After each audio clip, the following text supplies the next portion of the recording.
गत 24 घंटा अनेक स्थान में हल्कर मध्यम धरण वर्षा होगा सहित सर्वोत्तम वर्षा रेकर्ड कर मयूरभंज डिस्ट्रिक्ट रे 95.8 मिलीमीटर। आगामी 5 दिन साधारणतः हल्कर मध्यम धरण वर्षा लगी आगामी 24 घंटा अनेक स्थान अनेक स्थान हल्कर मध्यम धरण वर्षा रहा सहित कां भा जगह प्रबल वर्षा हबार संभावना रही। प्रबल वर्षा हबार संभावना रही मोस्टली मालकानगिरी, कोरापुट, नवरंगपुर, रायगड़ा, गजपति, मयूरभंज, केउंझर डिस्ट्रिक्ट रे।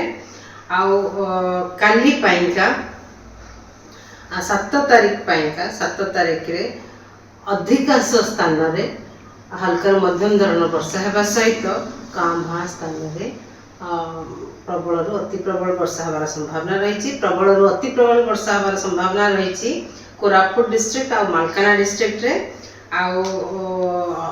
प्रबल वर्षा गोटे दुटा जगार हबार संभावना रही मयूरभंज, केउंझर, सुंदरगढ़, रायगड़ा, गंजाम, गजपति, नयागढ़, नवरंगपुर, पुरी एवं खोर्धा डिस्ट्रिक्ट रे रहिबार संभावना रही। 8 तारीख रो देखा गले अनेक स्थान में वर्षा होगा सहित कां भा स्थान में प्रबल वर्षा हबार संभावना रही जमीक मालकानगिरी, केउंझर, नवरंगपुर जिले में प्रबल वर्षा हबार संभावना रही। 8 तारीख पर प्रबल वर्षा हेवी रेन वार्निंग जारी करा जाए नहीं। मोस्टली 8 तारीख पर रेनफॉल एक्टिविटी टिके कमिबार संभावना रही। प्रबल वर्षा हबार संभावना रहे नहीं।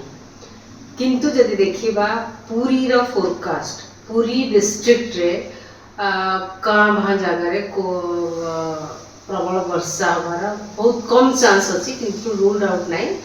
कां भा जगह हो पारे किंतु पुरी सहर रे मोस्टली मॉडरेट रेन रहिबार संभावना रही।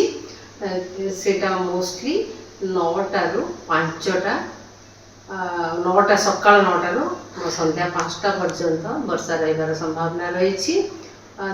मॉडरेट रेन रहिबार संभावना रही।